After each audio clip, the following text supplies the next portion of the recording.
The more these pussy hat prevaricators loosen their tongues, the more transparent their agenda becomes. And sometimes a lie repeated often enough just becomes increasingly absurd.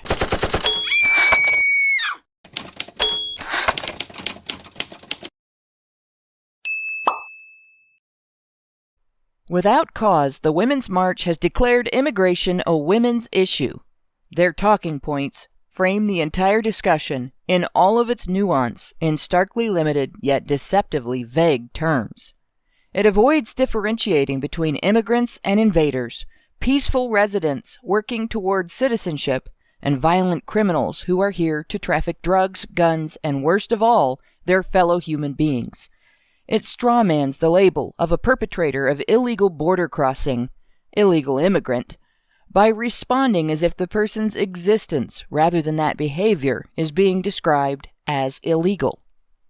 These social justice cultists talk as if the most remembered lines of New Colossus, the poem on the plaque mounted inside the pedestal of the Statue of Liberty, represents an open borders mandate. The vast majority of them, many of whom could probably come up with some reasons for such a belief, couldn't even tell you why that poem is there. It was written in 1883 by Emma Lazarus as a donation to an auction of art and literary works to help raise funds for the construction of the pedestal upon which the statue sits. It was not otherwise part of the statue until after Lazarus's death, when her friends campaigned to memorialize the poem in her name, and succeeded in having that plaque made and added in. In its entirety, that poem makes a more profound statement than open borders proponents would like to admit. Not like the brazen giant of Greek fame with conquering limbs astride from land to land. Here at our sea-washed sunset gates shall stand a mighty woman with a torch whose flame is the imprisoned lightning, and her name Mother of Exiles. From her beacon hand glows worldwide welcome. Her mild eyes command the air-bridged harbor that twin cities frame. Keep, ancient lands, your storied pomp, cries she with silent lips. Give me your tired, your poor, your huddled masses yearning to breathe free, the wretched refuse of your teeming shore. Send these, the homeless tempest-tossed, to me. I lift my lamp beside the golden door. What regressives try to portray as an invitation to a mosh pit of human immigration was in fact a very carefully worded jab at the ruling classes of the nations from which America's immigrants have historically come. It is not an admonition that we as a nation may never consider our own interests and our citizens' rights and security in determining the criteria for entry. It doesn't mandate excluding from those criteria the expectation that one's reasons for entering the country be honorable and virtuous, rather than underhanded and subversive. It is an opposition to requiring that immigrants go through a legal process, including vetting for trustworthiness, before being accepted as a citizen of this country. Indeed, when that poem was written, such measures had already long been in use. No, the statement in its entirety is an act of thumbing one's nose at the idea that only the authoritarian elite deserved such consideration, and that they, and only they, could be arbiters of a nation's growth and welfare. This was a nation that valued initiative, courage, hard work, dedication, and perseverance over social position and stale wealth. It was about what makes America great, what makes it a kind of promised land.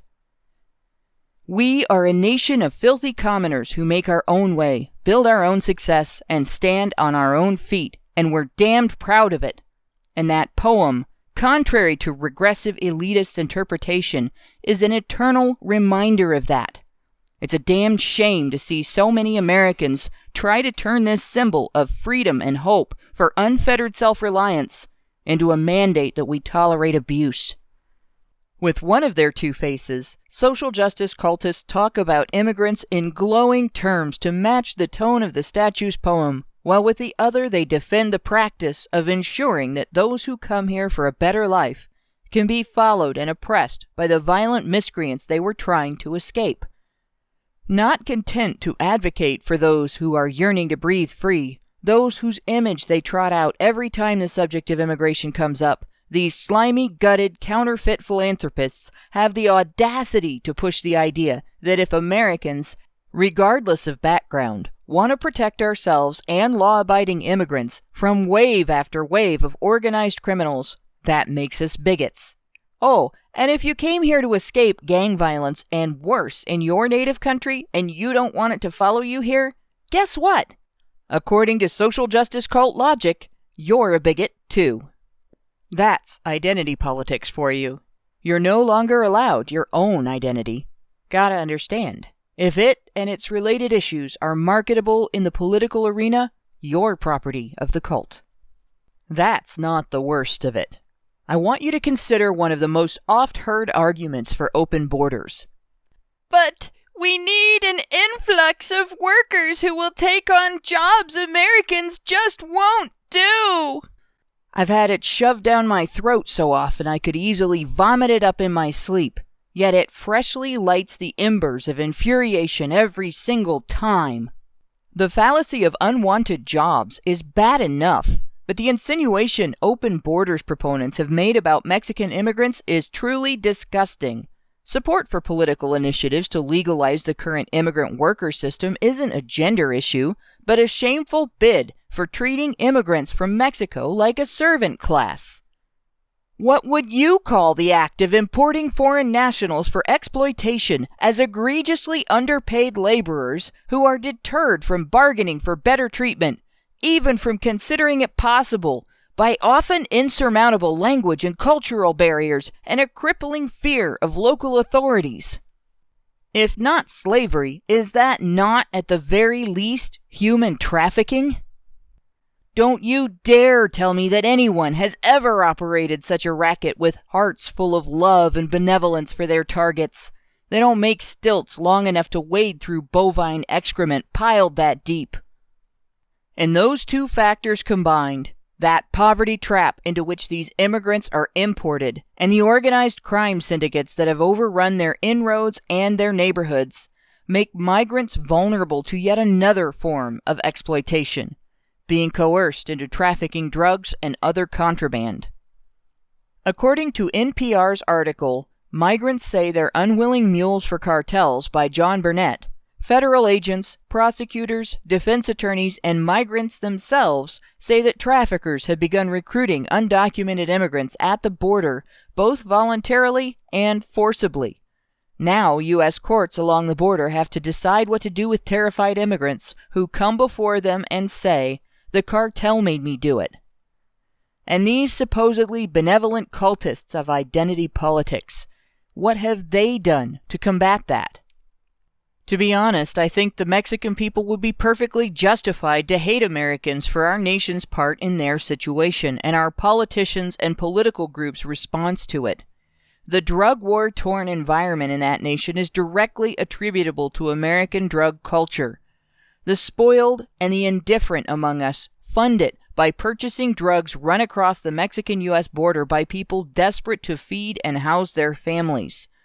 Many of the same hipsters focused on fair trade products like coffee and clothing have no problem funding criminal tyranny through the purchase of mind-altering substances for their own entertainment.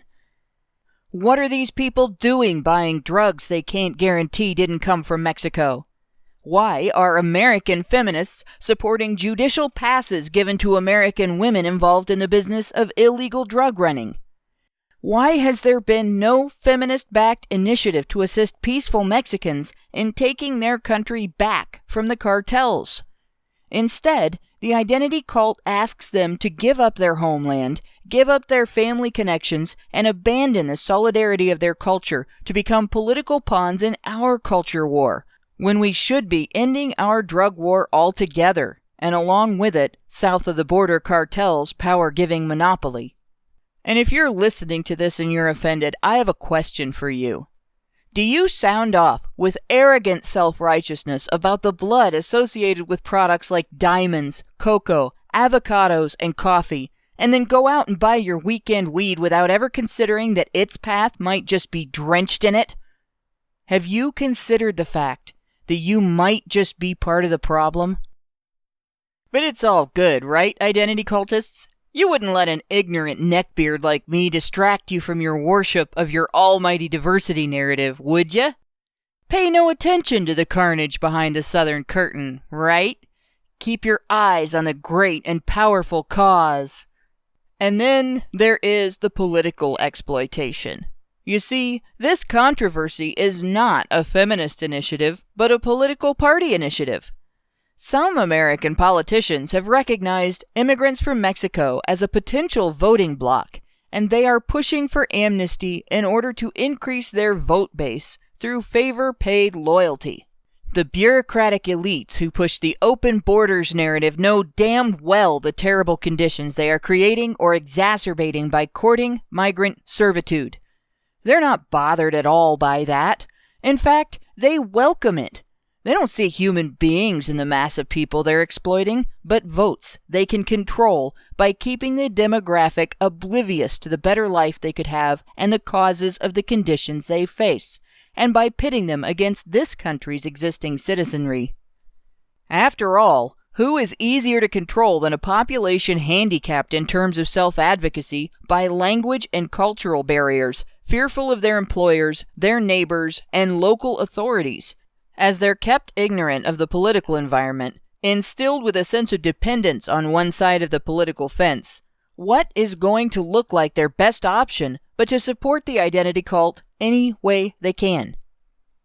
That same cult, in defending gangs against deportation, even when their political opponents offer them everything they've asked for in exchange for being able to deport those foreign gang members, is responsible for lumping the innocent immigrants they claim to protect in with those violent criminals, and for creating another avenue for demonizing men. There's no shortage of news stories about American citizens being criminally, often violently victimized by illegal immigrants, and thanks to media opponents of open borders policy, Americans have been made well aware, with broadcast after broadcast highlighting such crimes. In their desperation to avoid any contradiction to their narrative, open borders proponents use the same excuse every time. Oh, no, this isn't an immigration issue. It's...